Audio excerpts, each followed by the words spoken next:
नमस्कार, मैं हूं मयूरिका और आप मेरे साथ देख रहे हैं वीएनएम टीवी। वीएनएम टीवी पर रोज रात 10 बजे का वक्त हमने गुजरात के अलग अलग शहरों को दिया है और गुजरात के अलग अलग शहरों में जो मुद्दे लोगों पर भारी पड़ रहे हैं, लोगों के लिए समस्याओं का सबब बन रहे हैं, लोगों के लिए कहीं ना कहीं परेशानी खड़ी कर रहे हैं, इन सारे मुद्दों को हम इस खास स्लॉट में शामिल करते हैं और उस पर चर्चा करते हैं ताकि इस तरीके की जो समस्याएं हैं उसे सुलझाया जा सके। आज मंगलवार का दिन यानी सूरत का दिन और सूरत में पिछले कई दिनों से आरटीआई एक्टिविस्ट द्वारा जो तोड़बाजी की जा रही है वो बहुत चर्चा में है और उस तोड़बाजी में कहा जा रहा है कि अधिकारी और कहीं ना कहीं नेता और विधायक खासकर शामिल है, ऐसा पत्र भी मुख्यमंत्री को लिखा गया है। आज इसी पर चर्चा के लिए कुछ सूरत के ही आरटीआई एक्टिविस्ट हमारे साथ जुड़ेंगे और उनसे जानेंगे कि आखिरकार राइट टू इंफॉर्मेशन का ये जो नियम कानून बनाया गया उसका जो दुरुपयोग हो रहा है उस पर क्या कहना है अधिकारियों और नेताओं के साथ मिली भगत कर ये जो right to information RTI act का कहीं ना कहीं दुरुपयोग हो रहा है उस पर खास एक चर्चा आज करेंगे। कुछ खास मेहमान सूरत से हमारे साथ जुड़े हैं। हमारे साथ संजय इझावा जी हैं। सर, बहुत बहुत स्वागत है आपका। जी धन्यवाद। हाल ही में संजय जी ने मुख्यमंत्री को पत्र भी लिखा है कि ये जो तोड़बाजी हो रही है उसमें अधिकारियों और जो नेता है उनकी भूमिका भी जांच के दायरे में आनी चाहिए। हमारे साथ आरटीआई एक्टिविस्ट के रूप में अजय जहांगीर जी भी जुड़े हैं जो एडवोकेट भी हैं। सर, आपका भी चर्चा में बहुत बहुत स्वागत है। और हमारे साथ सूरत से ही आरटीआई एक्टिविस्ट के रूप में हितेश जसोरिया जी जुड़े हैं। हितेश जी, चर्चा में आपका भी बहुत बहुत स्वागत है। चलिए संजय इझावा जी से शुरू करते हैं क्योंकि उन्होंने हाल ही में मुख्यमंत्री को पत्र भी लिखा है और सूरत में इस तरीके की बहुत सारी घटनाएं पिछले कुछ वक्त में सामने आई है जिसमें कथित रूप से जो अपने आप को पत्रकार कहते हैं वही लोग आरटीआई का दुरुपयोग करते हुए ऐसी जानकारियां प्राप्त कर रहे हैं और कुछ लोगों को ब्लैकमेल भी कर रहे हैं। संजय जी, क्या कहना चाहेंगे? सूरत में कहीं ना कहीं इसे एक बिजनेस जैसा बना दिया गया है। राइट टू इंफॉर्मेशन का ये जो नियम सरकार का है उसका दुरुपयोग हो रहा है। नमस्कार। ये जो राइट टू इंफॉर्मेशन एक्ट है वो किस लिए बनाया उसका पहले एक आइडिया लोगों को होना चाहिए, जो नागरिकों है उनको होना चाहिए। क्योंकि अगर किसी भी व्यक्ति को, नागरिक को, उसका कोई भी डेटा सरकार से निकालना हो या उनका फैमिली वाले के किसी को भी डेटा सरकार से निकालना हो, एक सरकारी तंत्र से निकालना हो, तो आप आसानी से निकाल पाए। इसलिए ये जो राइट टू इंफॉर्मेशन एक्ट लाया। ऊपर से आप अगर कोई जाहिर मुद्दा हो, अगर कोई जाहिर में अपना सोसाइटी में कोई जगह पे कोई भ्रष्टाचार हो रहा है या फिर सोसाइटी में अन्य कोई गैर कानूनी वहीवट हो रहा है, तो ये सब मामला में अभी हम आरटीआई करें तो हमको एक डेटा मिलेगा। वो डेटा हम योग्य स्तर पे, मतलब हम उच्च स्तर पे या कोर्ट में या कोई सरकार में कोई जगह पे हमको रिज्यू करना है तो वो रिज्यू करके हम उसका सुधारा ला सकता है। तो ये हेतु से ये जो अधिनियम है, आरटीआई अधिनियम है जो बनाया हुआ है। लेकिन अभी पिछला कई सालों से दिख रहा है जो ये जो अधिनियम है उसमें अवैध कंस्ट्रक्शन है उसका इंफॉर्मेशन मांगा जाता है और साथ में कोई व्यक्तिगत समझ लो कोई अधिकारी हो या अन्य कोई व्यक्ति हो, उनका जो सामने से कोई ऐसी तो माहिती मांगने में भी अभी बहुत सारे लोग लगे हुए हैं। वो माहिती मांगने के बाद उसको ब्लैकमेलिंग करना, मतलब उससे वाटाघाट करना, उसको पूछना भाई ये जो माहिती हमने जो मांगा है तो इसमें आपको क्या कहना है, आपको क्या करना चाहिए, नहीं तो आप इसमें ये माहिती अगर बाहर नहीं आने के लिए आपको अगर कुछ इरादा है क्या, तो ऐसे सब बहुत सारे बातें चलती है इसमें। तो ये सब जो बातें जो हो रही है वो तो बिल्कुल गलत बात है। अगर आपके पास कोई इंफॉर्मेशन मिली है तो आप उसको योग्य जगह पे, अगर आपको जहाँ पे लगाना है वो योग्य जगह पे आप लगाइए, क्योंकि समाज में सुधार लाने के लिए आपको ये इंफॉर्मेशन मिला है, नहीं आपका अंगत फायदा है, मतलब आपका जो इंडिविजुअल बेनिफिट है उसके लिए ये जो इंफॉर्मेशन है ही नहीं। तो कई सारा आरटीआई एक्टिविस्ट जो पत्रकार जो बोलते हैं वो इसके अंदर शामिल हुआ है। तो बहुत दिन से अभी सचिन जीआईडीसी में भी ऐसे एक मामला आया, उसमें भी 45 लाख रुपए का रिकवरी हुआ और उसका आगे समझ लीजिए गुजरात में दूसरा गांधीनगर में भी कुछ 60 लाख जितना का जो रिकवरी हुआ था। अभी वापस सूरत में जो अभी आरटीआई कांड का जो मामला चल रहा है उसमें भी कुछ रिकवरी उसमें भी हुआ था। तो ये जो मामला बिल्कुल गलत है। ये अगर कार्यवाही पुलिस ने किया है तो मैं इसके साथ पूर्ण सहमत हूँ, क्योंकि ये कार्यवाही होनी ही चाहिए, क्योंकि आरटीआई एक्ट ये सामान्य नागरिक को मिला हुआ एक हथियार है। वो हथियार सही जगह से, सही तरीके से अगर आपने नहीं इस्तेमाल किया तो वही हथियार अपने को ही वो घाव बना देगा, उसमें कोई शंका नहीं है। तो अभी हम जी। देख रहे हैं। तो हुँ, इसलिए ये पत्र मेरे को मुख्यमंत्री और होम मिनिस्टर और गुजरात राज्य के डीजीपी और सूरत हुँ, पुलिस कमिश्नर और मनपा कमिश्नर, ये सबको मैं हुँ, मांग किया हुआ है। ये जो हुँ, आरटी एक्टिविस्ट अगर दारे तो कुछ इंफॉर्मेशन निकाल सकता है, लेकिन इसके हुँ, साथ साथ में इंफॉर्मेशन जो देने वाला है उसका भी उसके अंदर बहुत बड़ा भूमिका है, क्योंकि हुँ, ये जो इंफॉर्मेशन देने में जो अधिकारी इंफॉर्मेशन थर्ड पार्टी है तो फिर क्यों दे दिया वापस इंफॉर्मेशन, तो उनका उसके अंदर क्या रोल होता है वो भी देखना पड़ता है। और जो हुँ। जो खंडनी मतलब जो पेमेंट जो रिसीव करने की जो खंडनी मांगने की जो तरीका है उसके अंदर भी ये जो अधिकारी है उसका इन्वॉल्वमेंट है, ये मेरा मानना है, इसलिए मेरे को ये पत्र लिखने का जरूरत पड़ी है।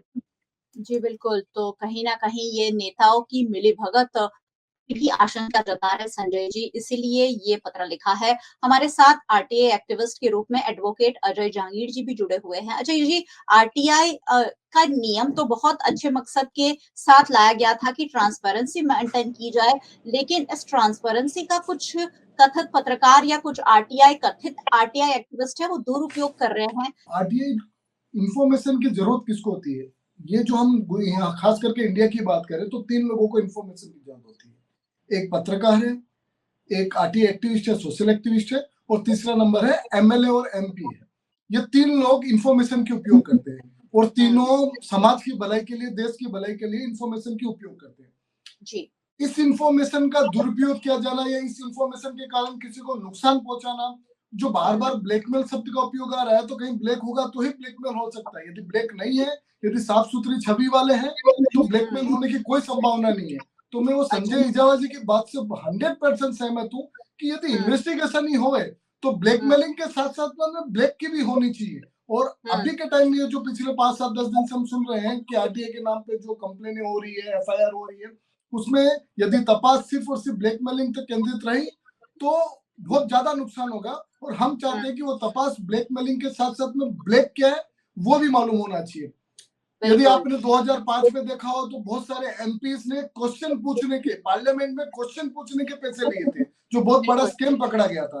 अभी जी। 2024 में बीजेपी की एमएलए या एमपी जो महुआ है, महुआ हुँ, मोहतरत, बहुत रिस्पेक्ट के साथ में नाम लूंगा उनका, जी। उनके खिलाफ भी ये आरोप लगे कि उन्होंने हुँ, क्वेश्चन पूछने के या कुछ भी पार्लियामेंट के अंदर कुछ भी काम करने के पैसे डिमांड किए।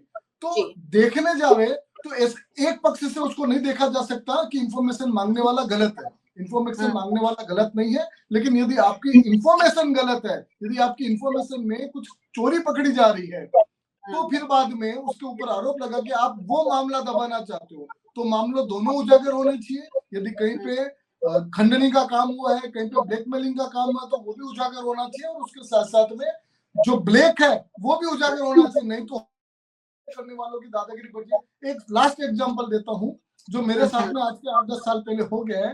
ये कोई जी। भी बंदा गुजरात के अंदर दारू हुँ, बेचने वाला क्या पुलिस स्टेशन में फोन करके ये बोल सकता है कि सर ये पर्टिकुलर बंदा मेरे से वो धमकी दे रहा है, मेरे से रिश्वत मांग रहा है, मेरे से खंडनी मांग रहा है, और मेरे को हुँ, दारू का धंधा अच्छे से चलाने नहीं दे रहा। तो हुँ। मेरा बोलना है वो खंडनी वाले पे भी कार्रवाई होनी चाहिए, और जो कबूल कर रहा है कि मैं दारू का धंधा कर रहा हूँ और मुझे करने नहीं दे रहे, उनके खिलाफ भी कार्रवाई होनी चाहिए।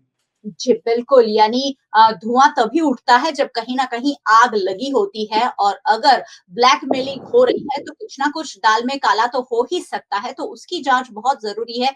मैं सहमत हूँ आपके इस मुद्दे से। हितेश जसोलिया जी हमारे साथ जुड़े हैं और वो भी पेशे से आरटीआई एक्टिविस्ट हैं। सर, आरटीआई एक्टिविस्ट को अब कहीं न कहीं शंका के दायरे में दे रखा जाता है। उन्हें लगता है कि आप कहीं न कहीं जो सारी इन्फॉर्मेशन सरकार से जुटाएँगे, उसका दुरुपयोग ही करेंगे। आरटीआई एक्टिविस्ट की भूमिका आखिर होती क्या है और जो लोग इसका दुरुपयोग करते हैं, उसके बारे में क्या कहेंगे? एक्चुअली आरटी एक्टिविस्ट इसको बोलते हैं कि जो भी हमारे विस्तार या गुजरात या भारत में जो भ्रष्टाचार लग रहा है अपने को, उस डिपार्टमेंट में अपने एक आरटीआई लगाते हैं। फिर जो अपना एक कायदा है, मतलब एक कायदा अपने को राजा के रूप में स्वागत हुआ है, क्योंकि अपने को राजा दिखलाने का वो कायदे के दायरे में होता है कि एक एप्लीकेशन करो और जो भी सरकार में चल रहा है इस देश के हर एक नागरिक को देखने का हक है।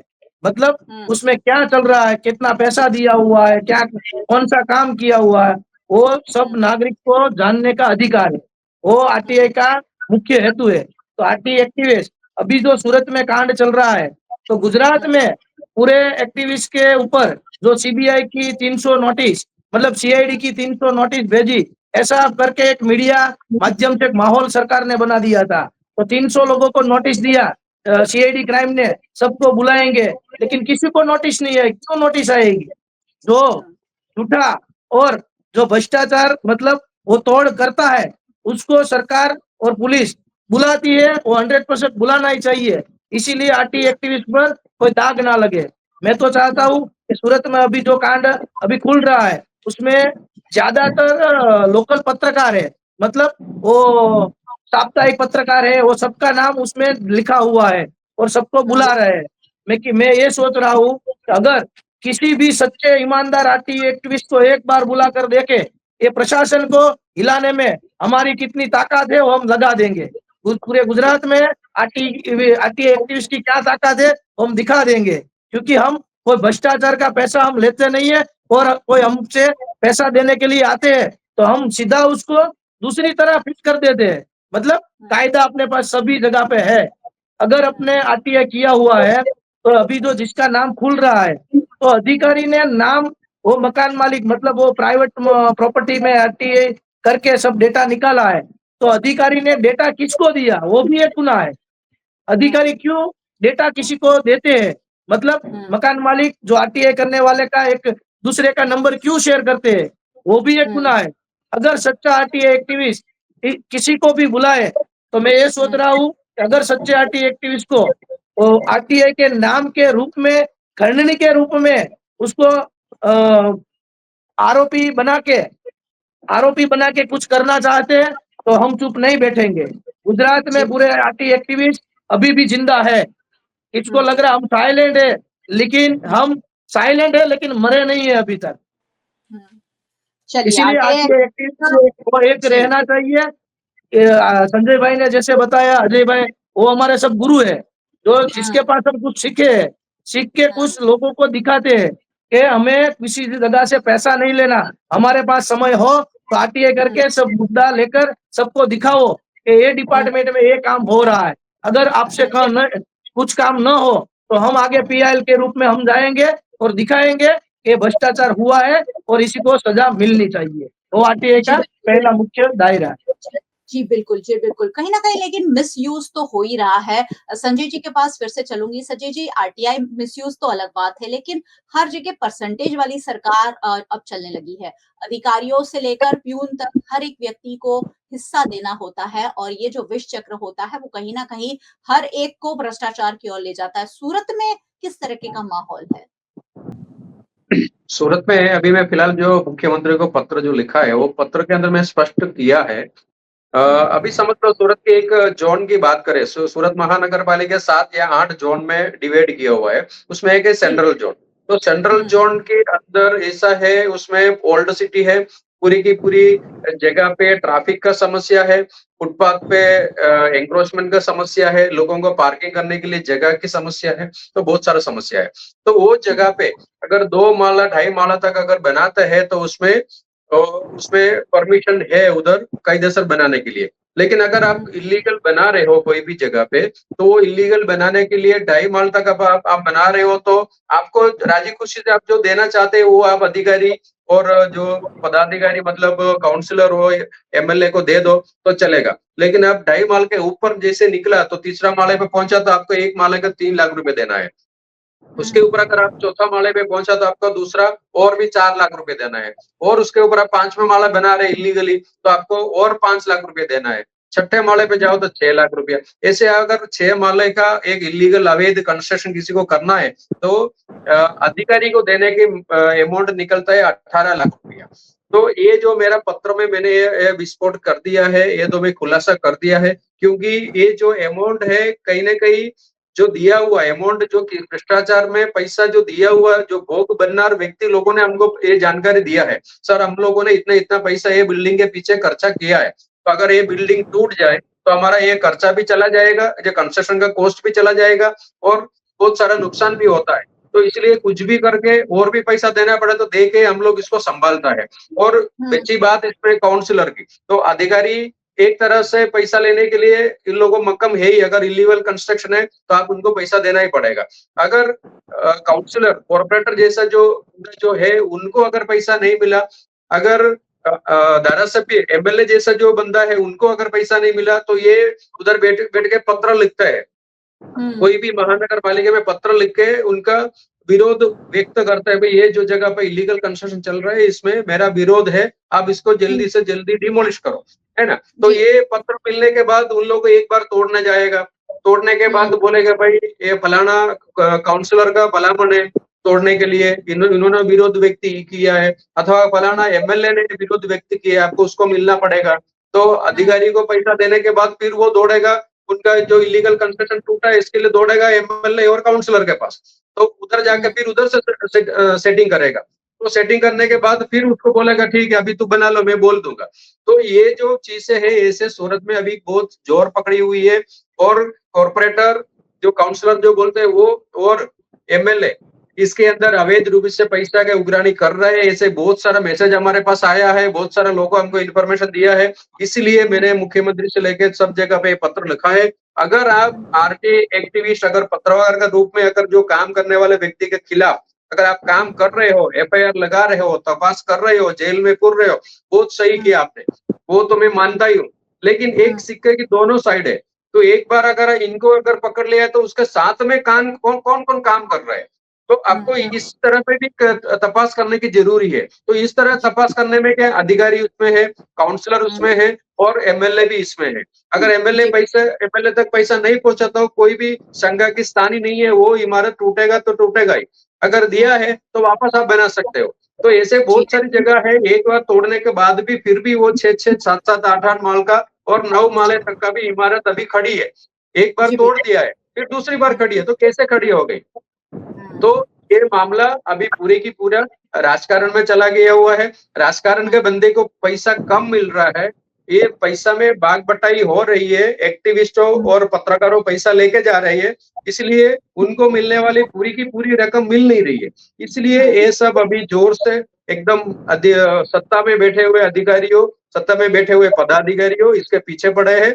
और मेरा कहना सरकार से यही था, अगर आप एक्टिविस्ट के पत्रकारों के खिलाफ कार्यवाही कर रहे हैं तो बहुत खूबसूरत बात है, बहुत अच्छी बात है, एक कायदा को जीवंत रखने के लिए जरूरी है।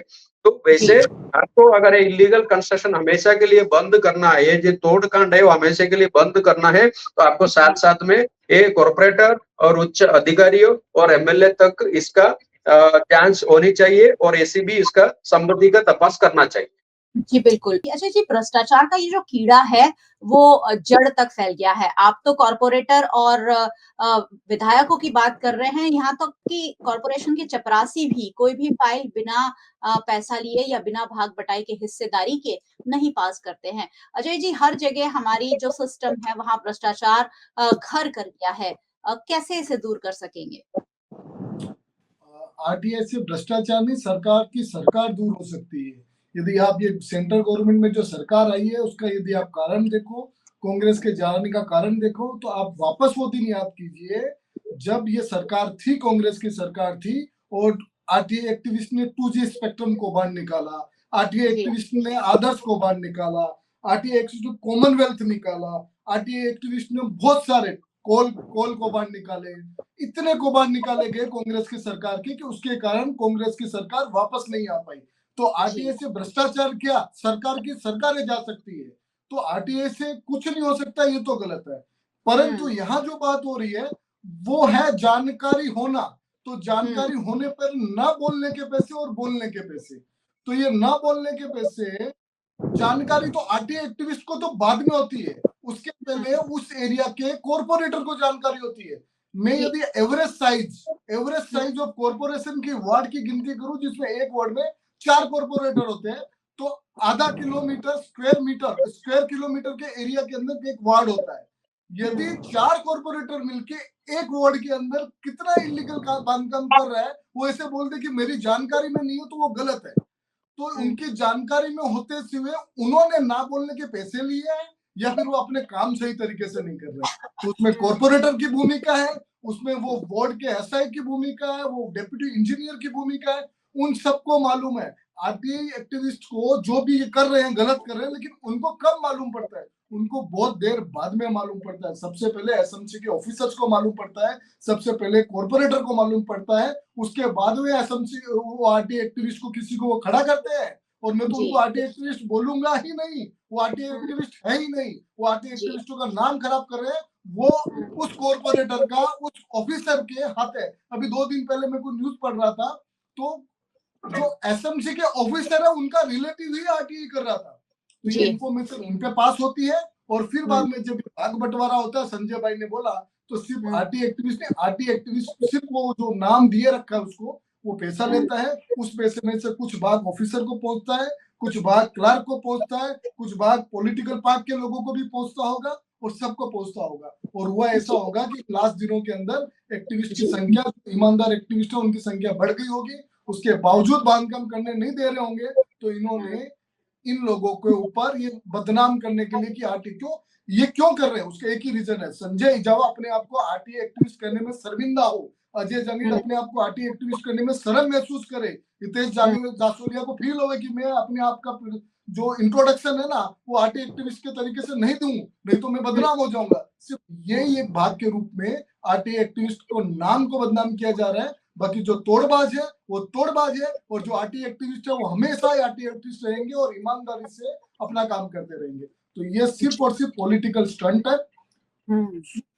पुलिस वालों को भी उनसे परेशानी है, पुलिस के भी भांडाफोड़ करते हैं वो, इसीलिए उनको सबको परेशानी है। जो 5, 10, 15 लोग हैं, जैसे मैंने स्टार्ट किया था कि यदि 4 या 5 मेंबर ऑफ पार्लियामेंट क्वेश्चन पूछने के पैसे मांग सकते हैं, तो मेरे यहाँ के ऑनरेबल मेंबर जो पार्लियामेंट है, मैं उनको गाली नहीं दे सकता।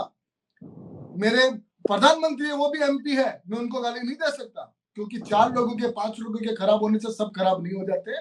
और ये जो खराब है वो पहले से उनकी मानसिकता खराब वाली थी। और एक लास्ट बात बोलूंगा, सूरत में तक्षशिला का कौभांड हुआ था, तक्षशिला में बच्चे मर गए थे।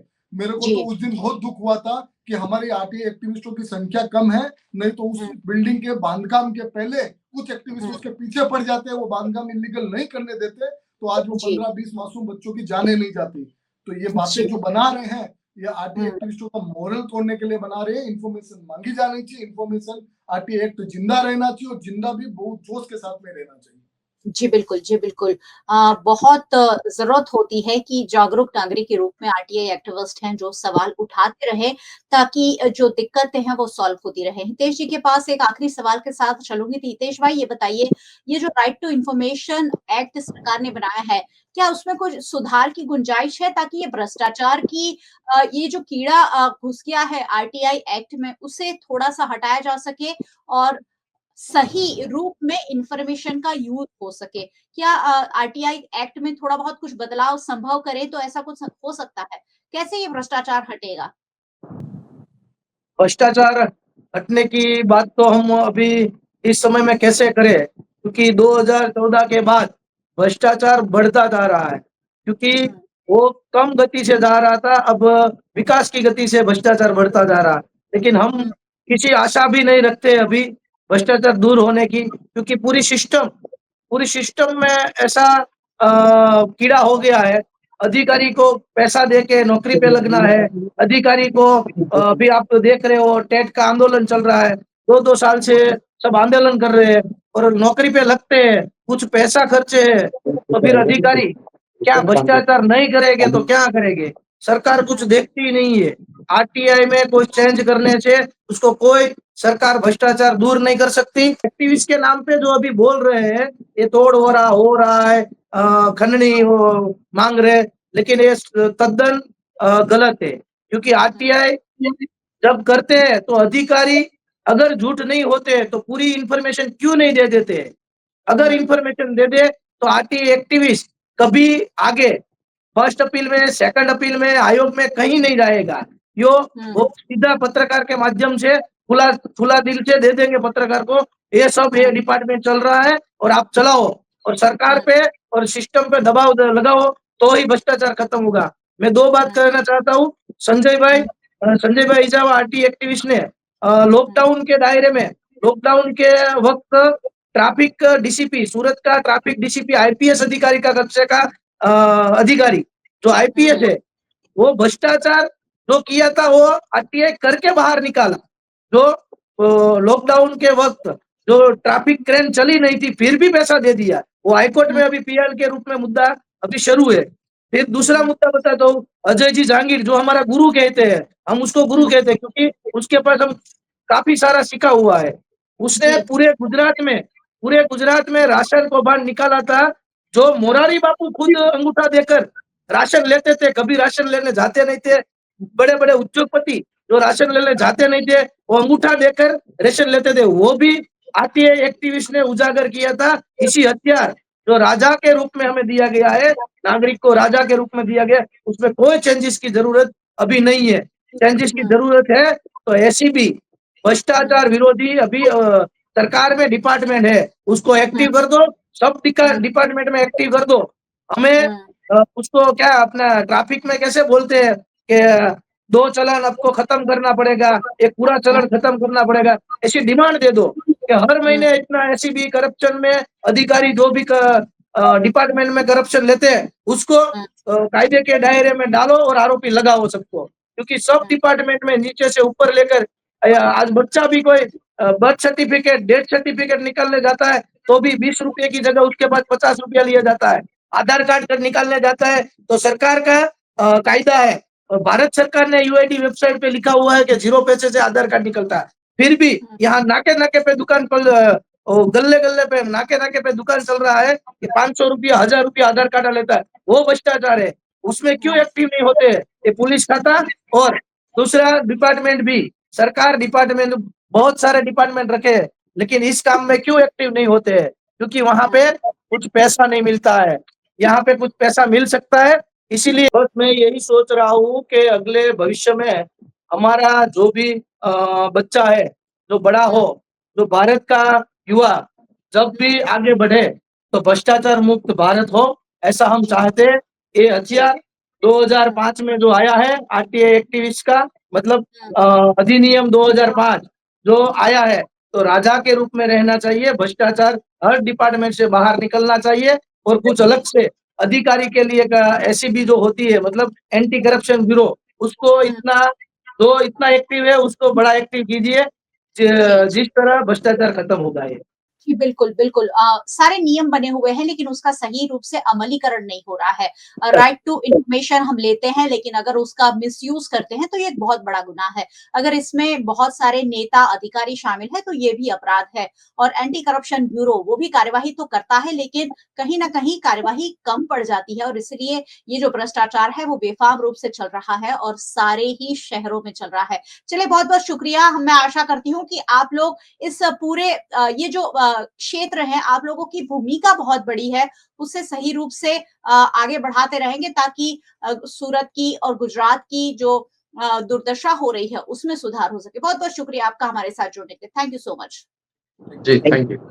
और बहुत-बहुत शुक्रिया सभी व्यूअर्स का हमारे साथ जुड़ने के लिए। वैसे व्यूअर्स को जुड़ते ही रहना चाहिए क्योंकि ये सारी बातें सभी के लिए जानना ज़रूरी है। वीएनएम टीवी को आप यूट्यूब चैनल पर देख रहे हैं, ज़रूर देखते रहिए और अगर चैनल पर नए आए हैं तो सब्सक्राइब कर ज़रूर जाइएगा। साथ ही बेल आइकन प्रेस कर दीजिएगा ताकि वीएनएम का हर अपडेट सबसे पहले आप तक पहुंचे। अगर आप हमें फेसबुक पर देख रहे हैं, शेयर कर लीजिए। आप हमें ओटीटी प्लेटफॉर्म्स पर देख रहे हैं, डीडी हंट, वोडाफोन टीवी, जियो टीवी और जियो टीवी फाइबर 498 नंबर के चैनल पर वीएनएम टीवी को 24 घंटे लगातार देखा जा सकता है। देखते रहिए वीएनएम, जुड़े रहिए वीएनएम के साथ। नमस्कार।